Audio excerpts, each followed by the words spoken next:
Salve Maria a todos, continuando a leitura do livro O Retrato Moral de Minha Mãe, de Santa Teresa do Menino Jesus. Apesar de suas grandes decepções oferecidas a Nosso Senhor, com heróica conformidade à sua santíssima vontade, nossa mãe desejou pelo menos oferecer suas filhas a Deus na vida religiosa. Lendo a biografia de Madame Acarie, cujas 3 filhas entraram para o Carmelo, deixou escapar este grito de entusiasmo. Todas as filhas carmelitas, é possível que uma mãe tenha tanta honra? Evitava, porém, exercer pressões indiscretas nesse sentido. Contudo, mantinha em casa um clima de piedade e de respeito por tudo que se referia a Deus. As almas eram orientadas espontaneamente para ele. Com Paulina, sua íntima conversa frequentemente em tom de confidência, como se fora uma irmã mais velha. Esta lembrar-se-á sempre de suas explicações sobre a coroa branca reservada às virgens, as únicas que seguirão o Cordeiro por toda a parte onde ele for, cantando um cântico novo que os outros não poderão cantar. Nossa mãe pensou momentaneamente que Maria seria religiosa e abriu-se a Paulina. Não lhe diga isso. Ela pensaria que eu o desejo e, na verdade, só o desejo se for a vontade de Deus. Contanto que ela siga a vocação que ele lhe der, ficarei contente.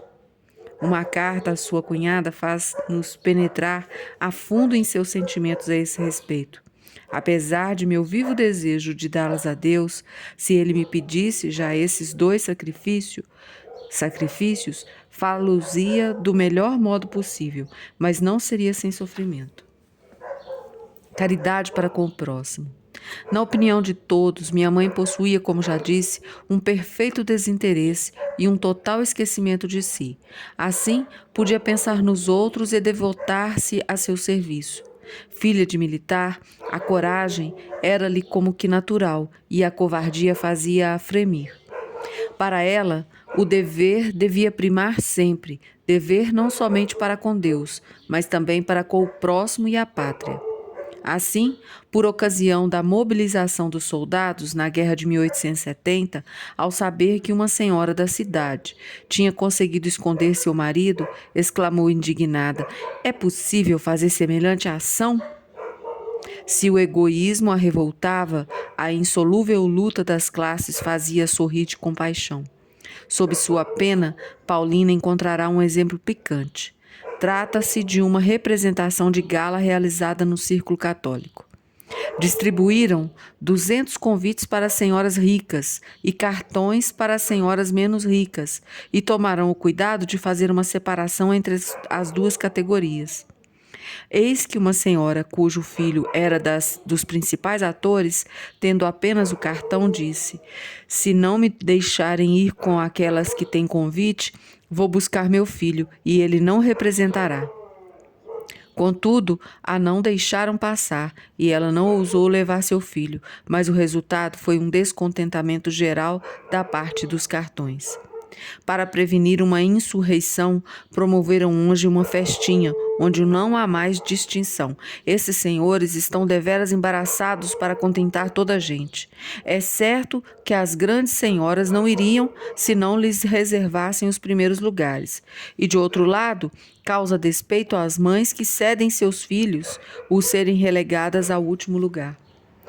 Mas, por mais que façam, somente no céu os pobres poderão ser os primeiros. Na terra é inútil pensar nisso. Compadecia-se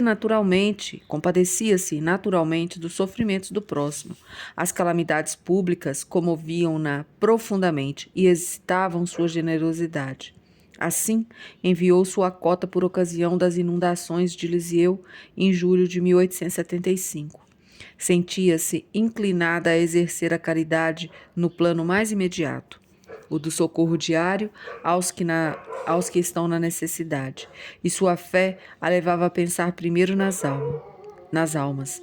Convidava-os a rezar pelos pecadores, pelos moribundos do bairro, visitava-os em ocasiões oportunas, ajudava-os com seus bens, fazia suavemente com que se voltassem para Deus e chamava o padre à sua cabeceira. Sua correspondência está cheia de numerosos fatos desse gênero. Numa de suas cartas, depois de ter recomendado as orações de Paulina, um pobre homem, que ia morrer após 40 anos de abandono de seus deveres, termina assim: Teu pai faz tudo o que pode para convertê-lo, mas ele se crê muito santo. Acha que não lhe falta mais que receber a coroa da justiça, como São Paulo. É, na verdade, um homem bom, todavia, mais difícil de se converter que um mau. Só um milagre da graça pode fazer cair o véu espesso que ele tem diante dos olhos. Ao narrar-lhes seu irmão a volta a Deus de um de seus amigos, tomei a peito sua salvação, escrevi a ela. Rezei do melhor modo possível e fiz uma novena em regra para ele. Eu esperava que de São José a sua conversão. Por isso estou muito feliz de que ele tenha terminado como bom cristão. E a respeito de uma de suas rendeiras falecida subitamente, sua lembrança persegue-me por toda parte. Entretanto, o mais penoso para mim é pensar que ela não praticava religião. Ia à missa apenas 2 ou 3 vezes ao ano. A Paulina censura a pusilanimidade de Luísa. A empregada foi passar uma semana em casa. Seu pai aproxima-se do fim a largos passos e não quer ouvir falar de confissão. Eu recomendei à filha que prevenisse a tempo o padre para que fosse ver e o preparasse pouco a pouco, mas ela não quis.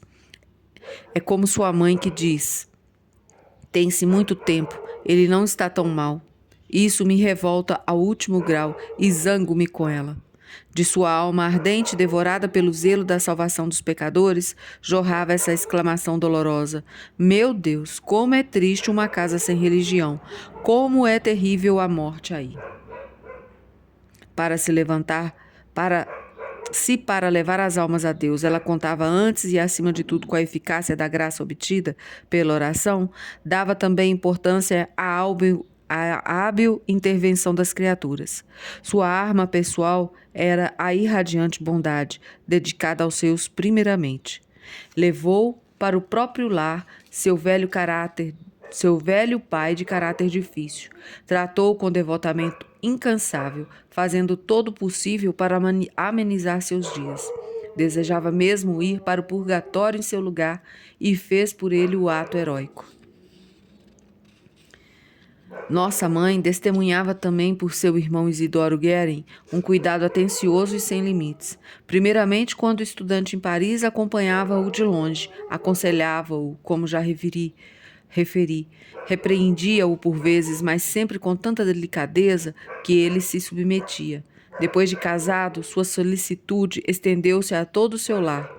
Participava vivamente de suas aflições e alegrias e esforçava-se por alçar-lhes os corações do alto pela submissão e gratidão à divina providência. Assim, escrevia ao Sr. Guerin por ocasião da morte de seu terceiro filho, Paulinho, logo a nascer. Contudo, meu querido irmão, não murmuremos. Nosso bom Deus é o Senhor. Ele pode, para nosso bem, deixar-nos sofrer muito e muito, mas nunca seu socorro e a sua graça faltarão. Terminamos aqui mais uma parte da leitura do livro. A todos, salve Maria.